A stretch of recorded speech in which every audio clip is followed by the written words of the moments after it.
What's up, and welcome back to Sensical Politics, where common sense meets politics. I'm your host, Spencer Senbrett. Joining me today is... Jeremy Holt.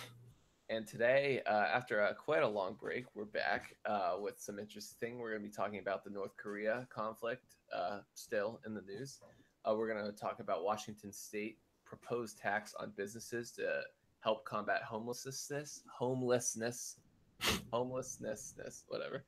We're going to talk about Ireland's abortion referendum and the results of that vote. Elon Musk versus fake news. Elon proposed kind of another social media that kind of ranks journalists.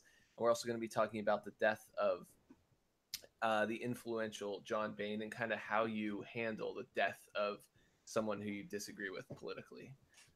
So we'll just jump right into it right off the bat. It's going to be the North Korea letter. We're going to bring up the letter that President Trump sent to North Korea after North Korea kind of slandered the United States after they agreed to have a summit. So just a little recap. Kim Jong-un, leader of North Korea, and then President Moon, president of South Korea, kind of met recently together. They had their own summit, and it got the President Trump and Kim Jong-un talking about having a summit of their own, and it was planned to be in Singapore. And they had that all agreed. It was agreed upon. It was going to happen, but then Kim Jong-un kind of was bad talking the United States, saying how he wasn't going to denuclearize and kind of going against his word of what he said. And so President Trump said, "Fine, if you're the one that needs the summit, not us." So he pulled out, and this was the letter that he sent to him, which I think, just reading through it, kind of illustrates why supporters of Trump like Trump so much. Just kind of he kind of slaps him around with the letter. So we could just go through it. He says, "Dear Mr." And then Jeremy, you can give your opinion on it. "Dear Mr. Chairman, we greatly appreciate your time, patience, effort with respect to our recent negotiations and discussions relative to a summit long sought by both parties, which was scheduled to take place on June 12th in Singapore. We were informed that the meeting was requested by North Korea, but that, to us, totally irrelevant. I was very much looking forward to being there with you. Sadly, based on the tremendous anger and open hostility displayed in your most recent statement, I feel it is inappropriate at this time to have this long-planned meeting. Therefore, please let this letter serve to represent that the Singapore summit, for the good of both parties, but to the detriment of the world, will not take place. You talk about your nuclear capabilities, but ours are so massive and powerful that I pray to God they will never have to be used." I felt a wonderful dialogue was building up between you and me, yada, yada. He goes on, "I thank you for the release of the hostages who are now home with their families. That was a beautiful gesture and was very much appreciated." So he kind of slaps him again there. Says, "If you change your mind about this most important summit, please don't hesitate to call me or write. The world, North Korea in particular, has lost a great opportunity for lasting peace and great prosperity and wealth. This missed opportunity is truly a sad moment in history. Sincerely yours," and then he signs over the "sincerely yours" in some massive Sharpie. It's kind of obnoxious. So Jeremy, do you think this was an appropriate response, or do you think he's being too nonchalant and kind of playing with fire, kind of smacking North Korea around? Well, it's certainly an interesting development because you can clearly see Trump is not approaching this from a diplomatic standpoint, but rather from his classic business standpoint.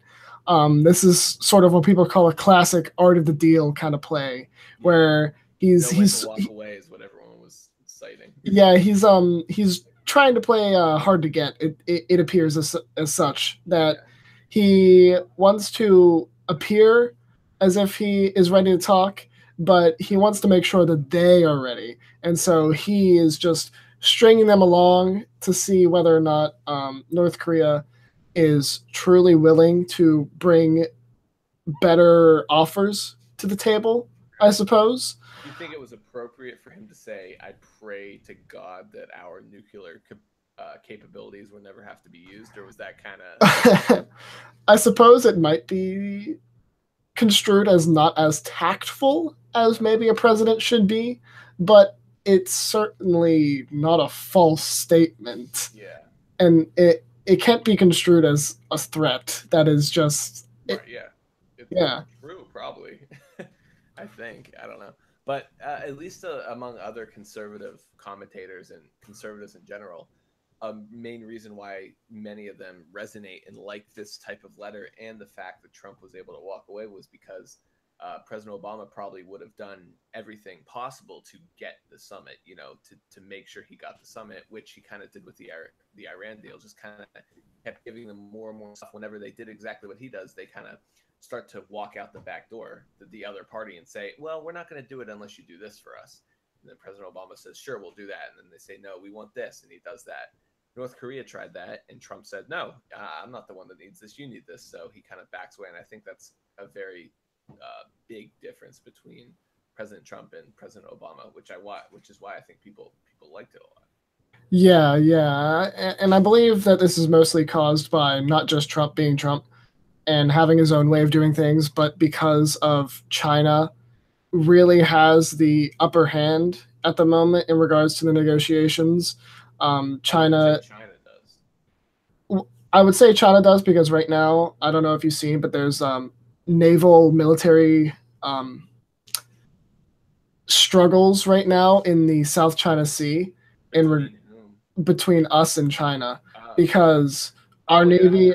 Yes, our Navy is huge, and we want to protect our assets abroad, and China wants to exert their influence into the islands in the South China Sea that they still have political claim over and territorial disputes. So due to that fact and the fact that China is a very powerful nation, we have to tread carefully in this matter, and this just might be Trump's way of trying to bring the power back to us and less in the table of China, because if something goes wrong with North Korea, they are the ones that would be the deciding point of whether or not military conflict is appropriate. Yeah. Okay. Interesting. Well, I just kind of wanted to read that letter. Do you think the summit will happen or no?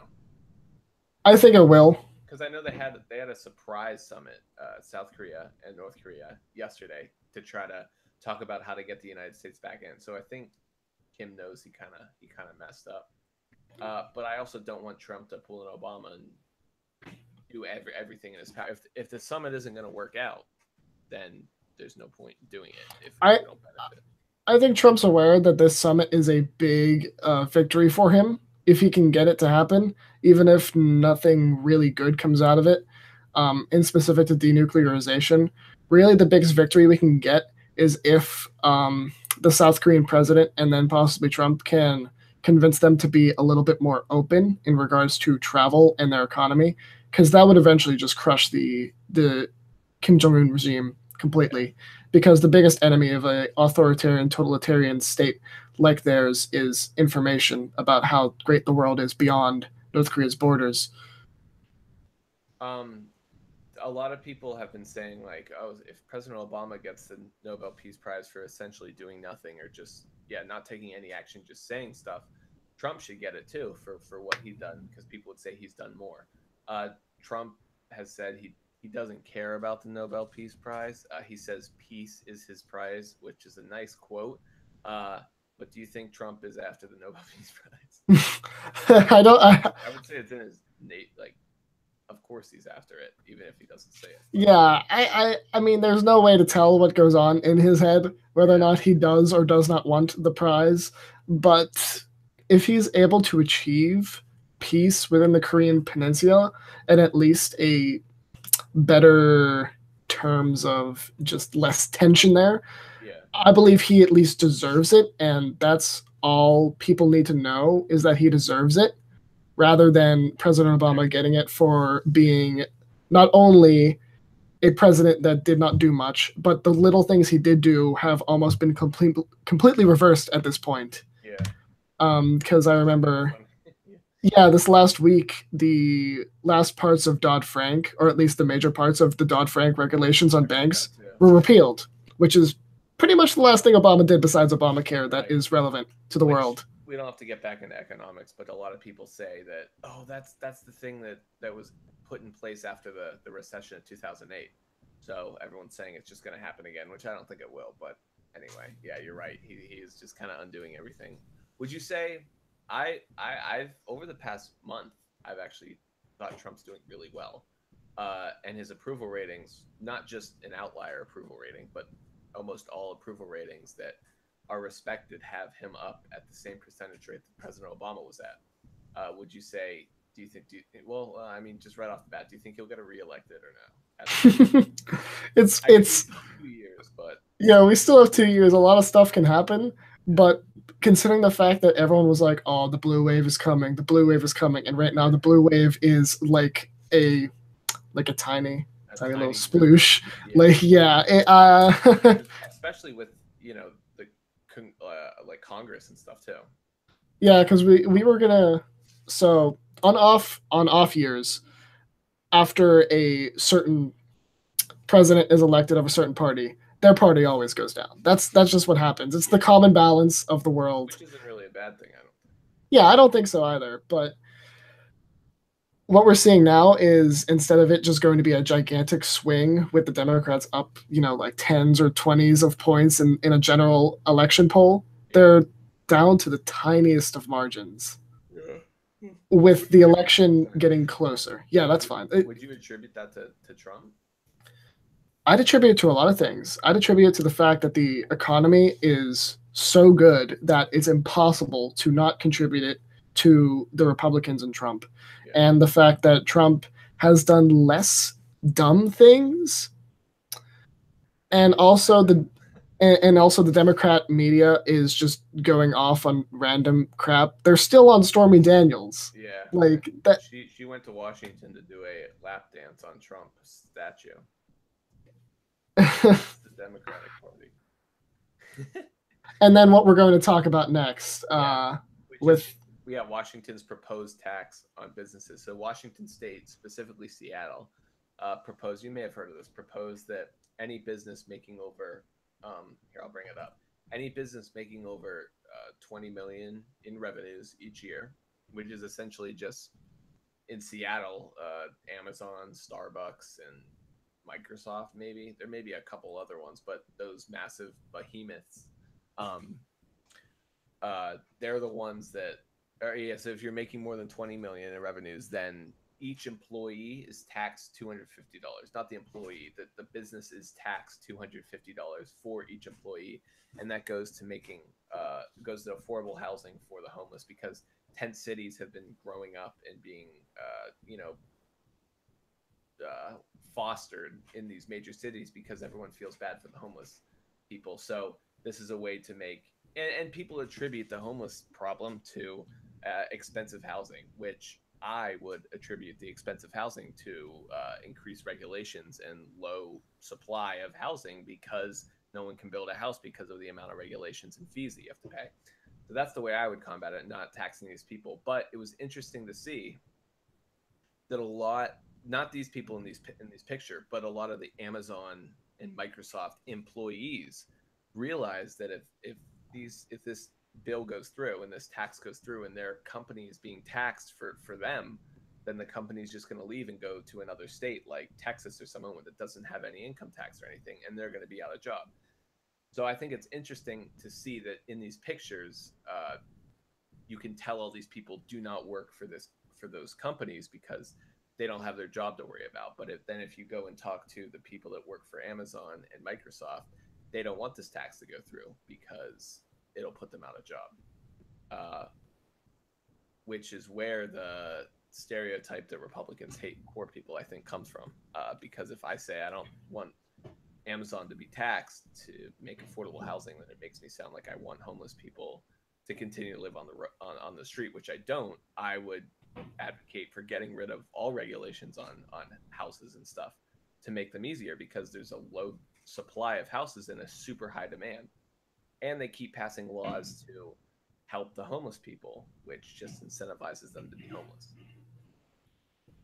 Yeah. When it comes to cities are the largest offenders in the country of having homeless problem, because there is just so many people and so many jobs there that it attracts a huge population of individuals from all classes of individuals. And so you get this huge influx, and out of the whole scrap, there will just be a lot of people who end up homeless. And that's just how it's always been. And it's particularly hard for individuals on the West Coast because the cost of living there is horrifically high. I'm sure you're aware that if you were to buy, say, $1 million home, or rather $1 million plot of land where a home is in California, in the most highly populated areas of California, like San Francisco and Los Angeles and such, and you compare that to what you get in Texas, you would see a massive difference. You basically get a shack in California, or like a garage, or like maybe a bungalow. In Texas, you get a full country house, like, which is, and there's no income tax either. Yeah, it's absurd, the difference when it comes to taxation, in regards to regulation, in regards to all those factors that become cost of living. And I don't get how people think this is going to help these taxes, because these taxes have already been created before, and it doesn't help the homeless.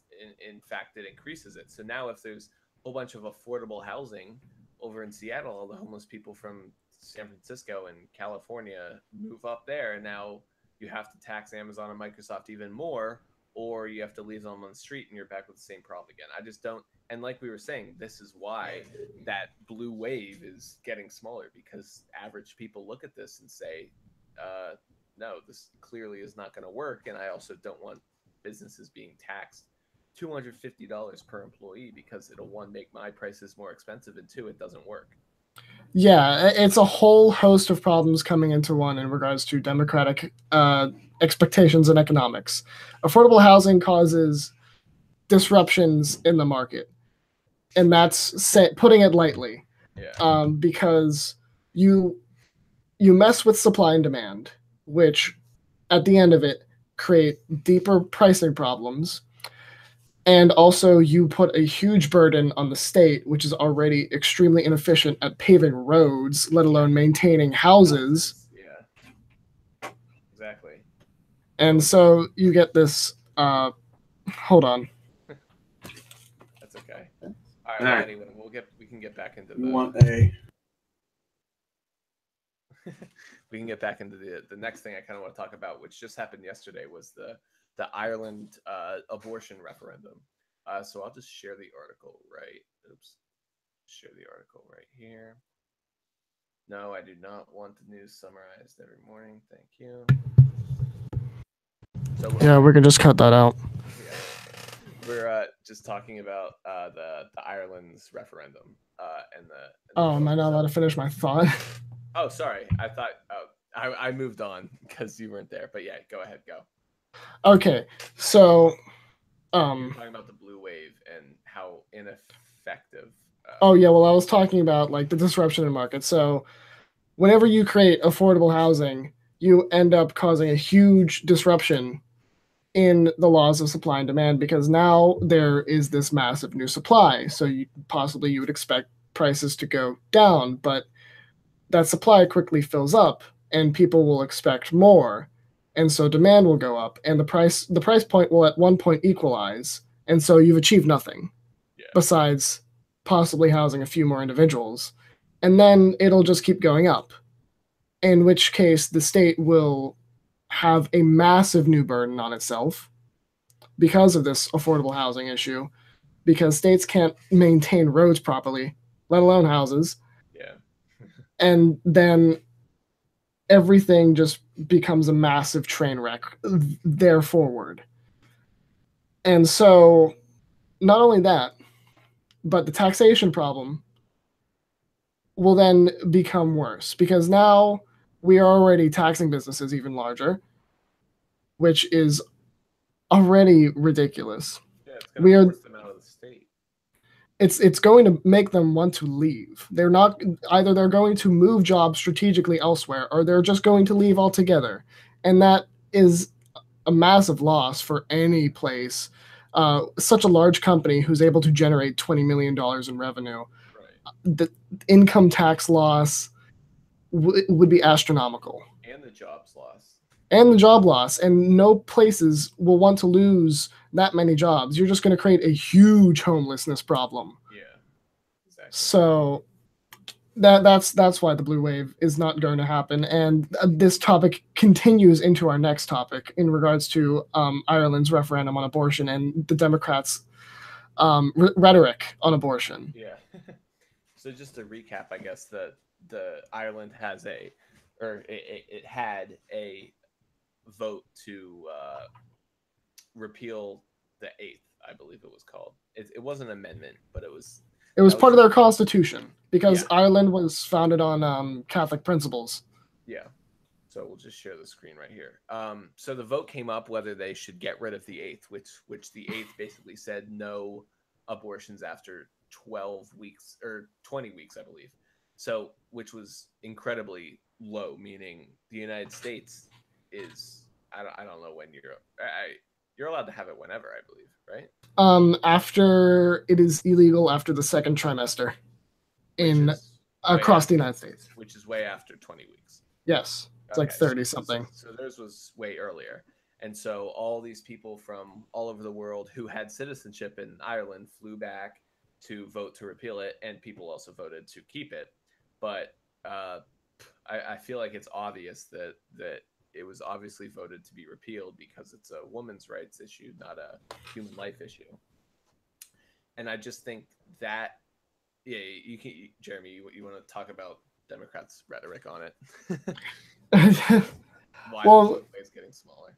Well, yes. The rhetoric in regards to abortion. Now, this isn't the biggest topic for me because I don't view social issues as the biggest problem in America, but the rhetoric that Democrats put out on abortion is very, very wrong, in my opinion. They make it out to be as you said, a woman's rights issue. It is a woman's right to choose what she does with her body. But this has never been about choice. There are, as I'm sure many people are aware, anyone who's ever been in a relationship, and whenever you will be in one, you will see that there are a multitude of moments of choice prior to any point where conception is conceivable, right? Let alone having it accidentally happen. Yeah. So this is not a problem of choice. Excluding the less than 0.01 percentages of abortions that are rape. Ignoring those. Yes. Which is a very small percentage. Very small. Well, do you think that science is on our side in this? I always wonder, do you think people that are voting against referendums like this to repeal abortion laws, do you think they know what they're doing is kind of immoral in the lightest sense, immoral or wrong? Do they realize that, are they just conceding that they know it's a human being, but they don't want to have that tough decision? So if you keep the law out of it, you don't have to make that tough decision? Or do you think they generally don't believe it? So, as I said, Democrats and the media thus will frame abortion always as a women's rights issue. And we know that the world at large is more socially liberal than ever because people want to be able to do what they want, obviously. So this isn't people recognizing that this is possibly morally bankrupt. They are framing the argument in such a way that is not the point of contention. So I'm not quite sure that there are many people who think of themselves as doing something immoral. They just believe that they are doing, quote, the right thing by women's rights. Mm-hmm. So by that standard, they aren't necessarily doing something wrong. They just don't know everything. I would say they're not as educated. They're kind of blinding themselves to the clear science behind a pregnancy or a fetus, a baby. Yes, because even at society at large, it's a point of moral ambiguity, and we know when there's a point of moral ambiguity, that there will be a massive split on people who will believe it's okay and people who will just slide on by, not really caring because there's no point in looking into it, in their opinion. And then there are people who will look into it and decide if it is immoral or moral and make their decision based upon their own morality. Yeah. Well, do you think in the United States it's kind of more people are becoming pro-life, or no? Do you think it's kind of staying the same? Just your own perception of how the culture's going, not really based on any statistics or anything, just in your opinion.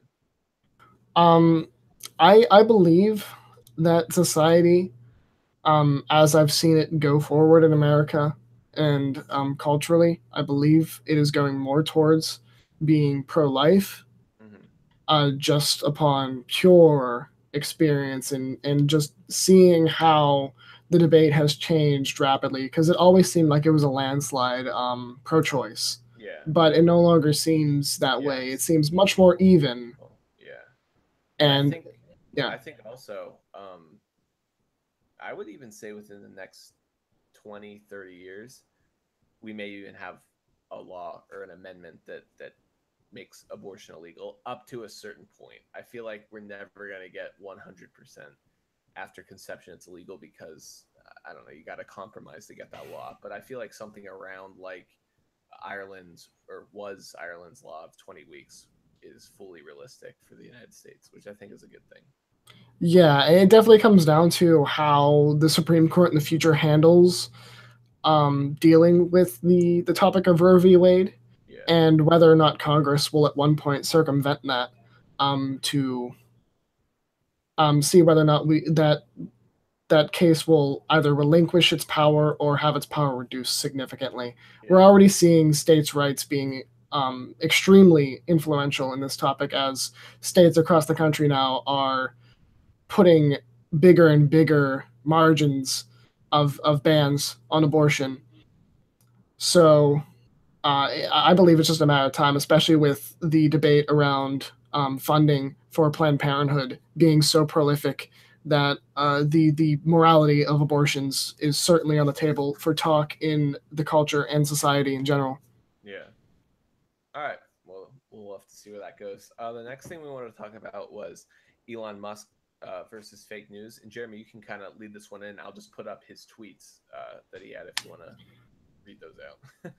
Yeah, so Elon Musk over the past few weeks has talked about on Twitter about fake news, because he is just very active in general. So he has seen a big perception of individuals who are pushing political narratives or pushing their opinion rather than pushing pure fact. And so here you can see he's saying, I'm going to create a site where the public can rate the core truth of any article and track the credibility score over time of each journalist, editor, and publication. So he then put up a poll where 88% of people voted yes, this would be good, out of a 680,000 individuals. That's like the biggest Twitter poll I've ever seen. I'm sure there's been bigger ones, but that's crazy big. It's a lot of people voting, and 88% is incredibly high. And I think it was, sorry, not to cut you off, but I just thought it was funny that the people that are attacking him are the media. Are the media, yeah, and they're the ones who are calling him Trump-like and stuff like that. All the media, and that's the 12%, which is exactly why he wanted to create this, because they're so dishonest when it's like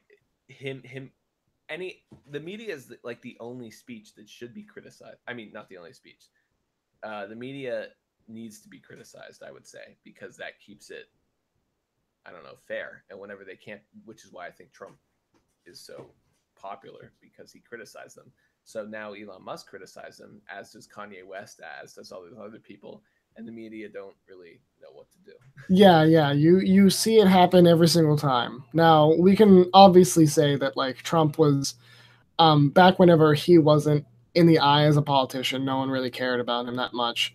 But in regards to Elon Musk has always been sort of this big figure on pro-science, a big figure on climate change, and all of these other things.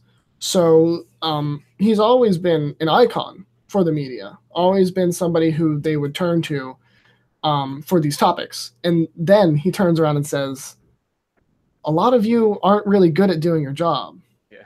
And I just want to make sure that you're all doing a good job. Yeah. And they don't like that at all. Yeah. Exactly. Which really shows their colors, that they have one thing in mind at the very end of the day, which is keeping their jobs. Yeah. And their second thing is then pushing the political narratives. So if they conflict with each other, if keeping alive and political narrative conflict, they will always choose keeping alive. Yeah. And that's what you see here. Right, exactly. And sometimes, sadly, it comes to the point where pushing the narrative is what keeps their jobs. And I think which is what Elon Musk kind of wants to get. Like, imagine if you kept your job by telling the truth. Everyone would be telling the truth because they go hand in hand. But right now, telling the truth does not ensure your job. Pushing a narrative ensures your job. So I think his idea of ranking them, I'm not completely, but like, I mean, there are websites like this, like Snopes and PolitiFact or whatever they are, where they kind of rank news articles and stuff of how reliable they are. And of course, those are left leaning, ranked by liberals as well. So I don't really see how Elon Musk can get around that. Because yeah, he would have to be very careful on curating individuals who would be judging articles. Yeah, exactly. I've read that people think it would be like Rotten Tomatoes or something, but even or then, possibly maybe like a user based rating, sort of like how you rate stuff on Google. Right. Which I mean probably would work better, but I believe Facebook has that too, where they have if enough people report an article, then it puts a stamp on it that says this is fake news or this is untrue, which doesn't really work because then it's just kind of rule of the mob and nothing politically incorrect could get said because it's just deemed as incorrect. But his is a little different because he's rating the journalist or the publication, which isn't a specific article. It's more, the average of all their articles, which might work better. I don't know what the name means. Pravda mean. Pravda was a Soviet newspaper. Da Pravda, yeah. Here, if I can actually. He posted I don't think this is his, but here's Pravda.ua, and it's Russian. Yeah, so here, well, it is Russian. Pravda, I will just pull this up from the first line of the Wikipedia article, is a Russian broadcast newspaper, formerly the official newspaper of the Communist Party of the Soviet Union, when it was the most influential papers in the country with a circulation of 11 million. Interesting. Well, yeah. It's good to see other people attacking the media. Not just Trump. Yeah. He didn't retweet them. Thank you, Elon. Very cool. Yeah, I'm sure Trump wants to try and keep his distance from Elon. But it just shows a lot of different ways of why the media is so bad. I mean, it's just such a big startling difference. If there's one thing at the end of this that you should take away, as anyone should, is that if you go and look up on YouTube, because you can watch them there, the videos of Nixon being caught and the journalists interviewing him, that is a startling difference from how journalism is handled today and how newspapers are and how publications are, because everything is riddled with people's opinions. Everything is riddled with pushing narratives. And back then, it was just individuals seeking the truth. They just wanted to know.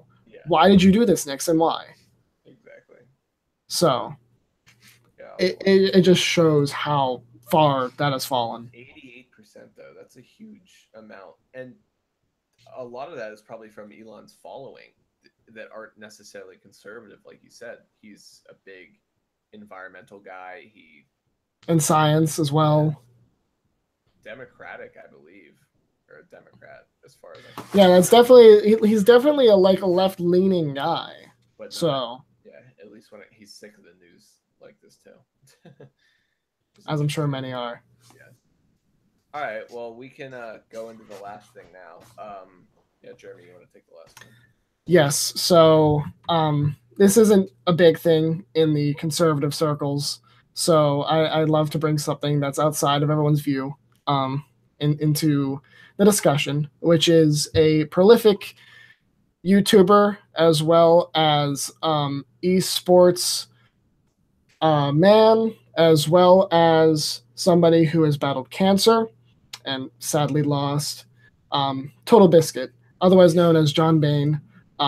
He was very prolific in the World of Warcraft and StarCraft scene.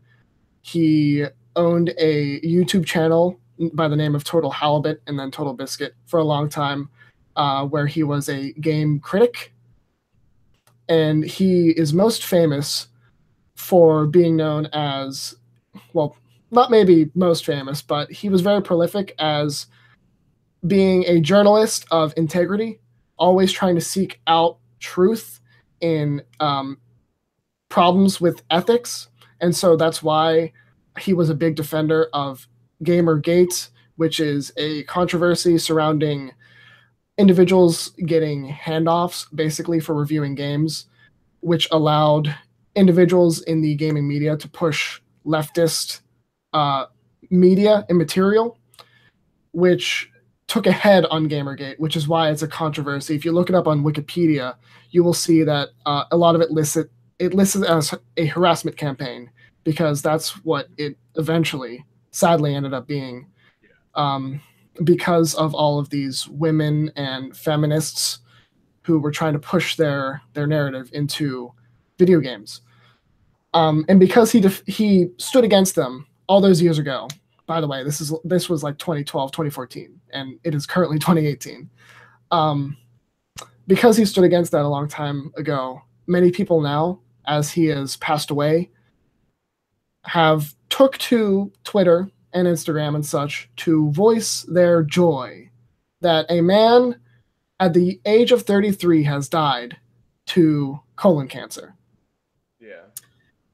And not to mention that is horrific, but it is far and wide from not being just individuals, just nobodies, people who've seen his stuff, people who don't agree with him as feminists, but people who are high up in gaming companies. The famous one is BioWare. There was a man who worked at EA's BioWare who took to Twitter to say how much he hated John Bain and how much he loved that he died. So he was no conservative either. He deeply criticized Trump and his administration. Yeah. And so it's just interesting to see that people who were invariably liberal and sort of with him being happy that he died. And so it brings up the question, when somebody you disagree with dies, say tomorrow Nancy Pelosi passed away suddenly, or like Hillary Clinton passed away, would all of us go to Twitter and be like, yay, the demon has been defeated? Yeah. How do we deal with somebody dying that we disagreed with? Yeah, that's an interesting. And you can also equate it back to politicians, like you said, like John McCain, when people are saying, "Oh, I'm glad he has cancer. I'm glad he's going to die." It's the same type of deal.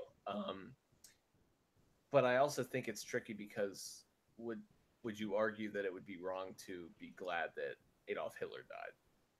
I'm obviously not saying that they're Hitler. Obviously, there's a difference, and maybe that's the difference that we could tell. If you kill millions of people, then obviously it's okay. But for Nancy Pelosi, I would argue, hasn't killed anyone. Neither did Total Biscuit. Neither did John McCain, or immorally killed anyone. So yeah, it's just you just kind of have to. I don't know. Like there's a line that you can draw between politics and work and another human being, which I feel like sometimes it's tough to make that if you're attacking the person all day, all night. You're writing hit pieces against their policies and stuff, but you're not attacking the person, which is why I think another problem with the media is people in the media, journalists, are angry at the individual rather than the individual's policies or something like that. People hate Trump. Maybe Trump's not a good example, but people hate, we'll say, Marco Rubio or Ted Cruz. Not them, or they shouldn't hate them personally, but they hate their policies, and in turn, they hate them. Like people may hate John McCain because of his policies, when really they should hate his policies and just treat John McCain as a normal person who thinks he's doing the right thing, even though Yes. it's cancer, which is why it's so disgusting whenever people say they're glad Total Biscuit died. Whenever, why would you ever be glad someone who was innocent and didn't do anything wrong died, even if you disagreed with their worldview? Like, that seems so wrong to wish death upon someone because they have different world experience than you. Yes, yes.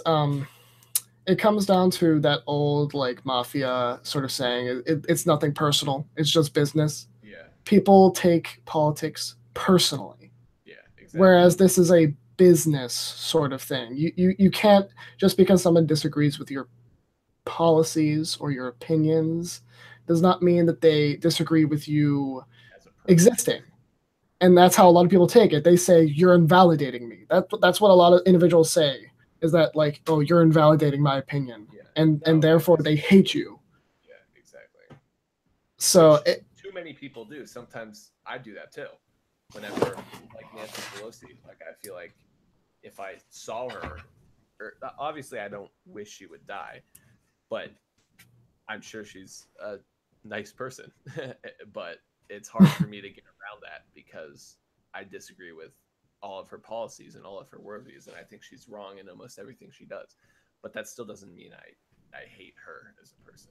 I hate yes. her. And that it becomes especially true when we're talking about human beings who are battling cancer, right. Because that's something any of us can get at any time. You know, exactly. Especially someone so young, because he was only 33 and he died of colon cancer. Yeah. And just a reminder that that is the disease that they begin checking for you at age 50. That's the colonoscopy that men have to get at the age of 50. You are heavily recommended to get it at least at the age of 50. But just a reminder, yeah, like it's important to get yourself checked.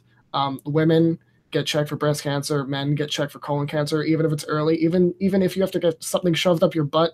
That is not as embarrassing as it is dying. Yeah. Because of something that you could have just easily asked to see to make sure that you didn't have it.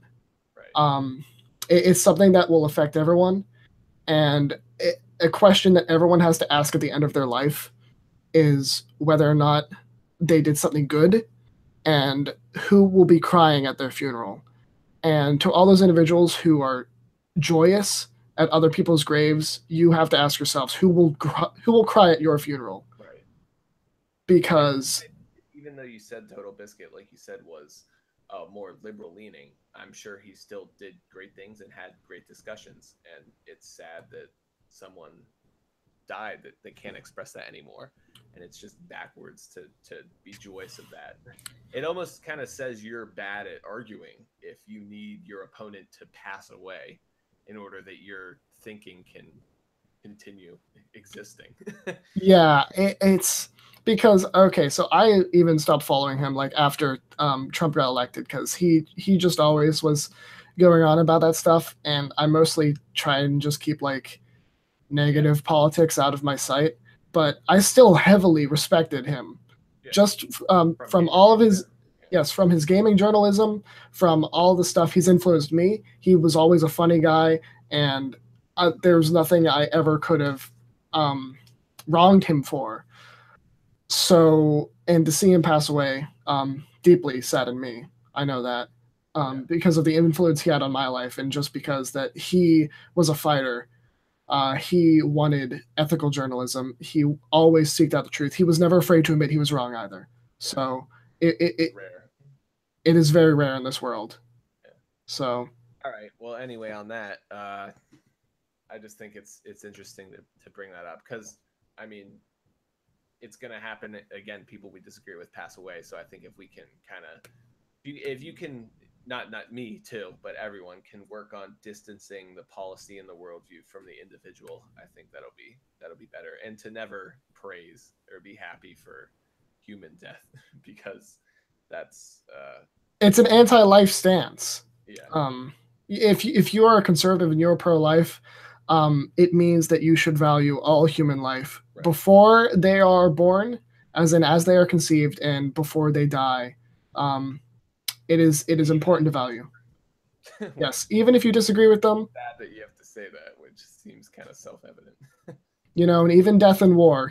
People shouldn't be warmongers if they're also pro-life. Death and war is not okay. Yeah. It's very sad and unfortunate. So. All right. Well, anyway, on that note, we'll be back again next week with more stuff, and we'll see if the summit's back. The summit is back on, and we'll see if that Amazon or that Seattle tax passes, as well as where Elon Musk is with his new journalism website. Thanks for watching. We'll talk to you guys later.